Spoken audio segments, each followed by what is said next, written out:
And I, of course, thought that she could car date when she was 35 years old by herself. One of the things that my father taught me was that to be credible in medicine, you must require for your patients the same care that you would require for your family. I made a decision that if my 9- and 10-year-old daughters at that time were in that situation, I would do the procedure. I did it for this girl.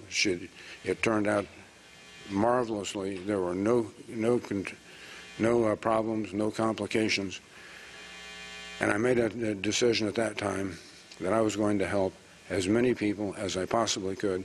And age was, if a woman was or a girl was able to get pregnant, we should be able to do a termination of pregnancy. Dr. Tiller speaking to the Feminist Majority Foundation. He also discussed the threats and attacks on him personally and on his clinic.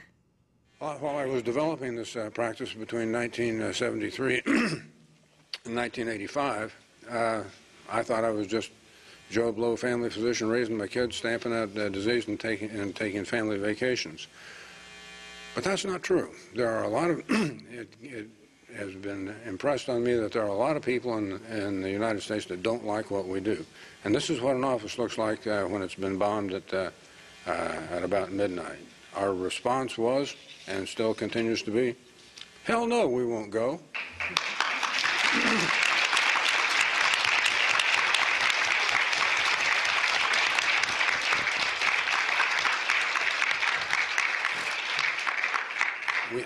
I put up $10,000 as a reward. Nobody ever collected on it. We tried. That was 1986. We tried to get back to being a normal clinic, but we had to put up some gates and take other security arrangements. And again, I had my head in the sand. I'm taking care of people, one patient. You know, we were trying to make the world a better place to live, one woman at a time. And I said, no, this stuff isn't going to happen again in Wichita. Well, I was wrong. We began to have people arrested outside our office. The clinic was blocked. People couldn't get in. Federal marshals finally had to take over. After 6 weeks, they had to take over the clinic. And things got back to relatively normal. The phrase "a shot in the arm" will have has had an entirely different meaning to me. I was leaving the clinic and I was shot twice. As I left the clinic, the good news was there was no major damage, but what I found out was I wasn't nearly as tough as I thought I was. I hired a Brinks armored car to take me to and from. The first time I came back into I drove my car back into the parking lot. A couple of days later, I thought, this won't bother me. I was wrong. It did bother me. Although it's not on here, for 6 weeks, I hired a Brinks armored truck to pick me up at 7 o'clock in the morning and take me home at 5 o'clock in the afternoon. You know, that was the only time in my life I've been able to leave the clinic on time. You know, I can't, you know, just sort of on the side, I can't imagine the enormous stress that our boys have coming home from Iraq and the enormous amount of post-traumatic stress syndrome. But at any rate, after 6 weeks, I felt well enough to drive myself in and out from the clinic. But I never drove that car again. We built a new building, put on an ambulatory surgical center. There are no windows in this building. It has a metal detector. People have to have airport-like security to get in and out of the clinic. There's an anti-abortion clinic right next door. We are picketed all the time. In August of 1994, I was the first on the anti-abortion hit list, or assassination list, and Janet Reno and President Clinton assigned federal marshals to me for 30 months. They came to the house, got me, took me to the office, stayed at the clinic. and they did that for about 30 months. In 1991, Susie Gilligan, or Susie, came to Wichita to help us put down the, or help us get through the anniversary celebration of the 1991 Summer of Mercy. The Summer of Mercy. I got to experience a federal witness program protection. Ashcroft, at the behest of National Abortion Federation, Planned Parenthood, and the fund, they broke his arm and they supplied federal witness protection program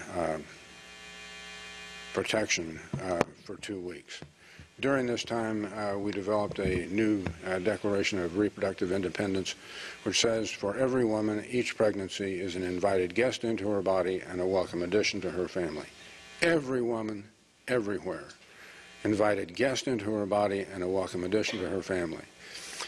We won. They went home, and all of my staff got to stand on the top rung of the winner's stand.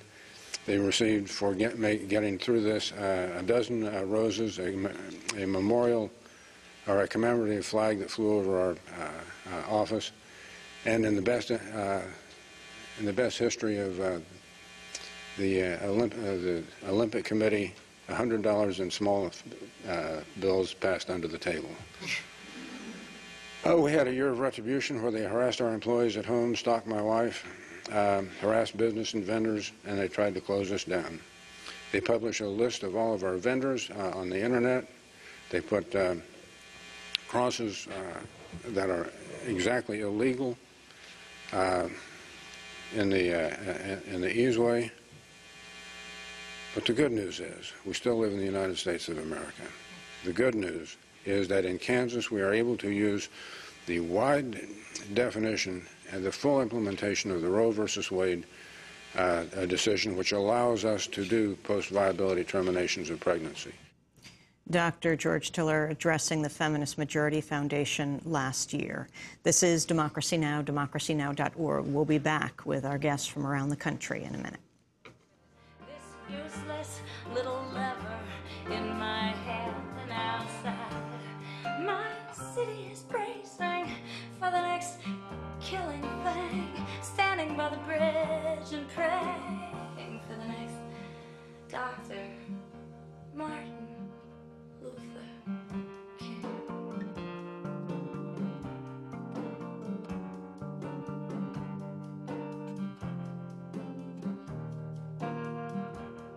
It was just one shot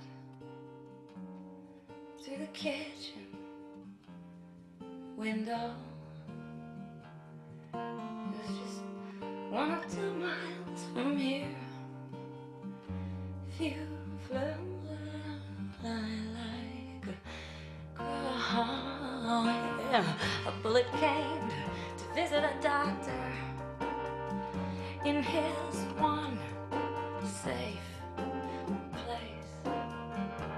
A bullet ensuring the right to life whizzed past. Ani DeFranco singing Birmingham about the bombing of a women's health clinic in Birmingham, Alabama, 10 years ago, about 11 years ago, 1998. Robert Sanderson, an off-duty police officer, worked as a security guard at the clinic in Birmingham, was killed when his workplace was bombed. Eric Robert Rudolph, also responsible for the 1996 Centennial Olympic Park bombing, was charged with the crime and received 2 life sentences as a result.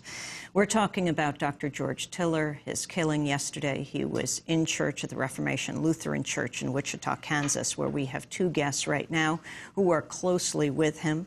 Dr. Shelley Sella, who is an OBGYN, flew in from California, as did Dr. Susan Robinson, who's in California, to perform abortions by his side.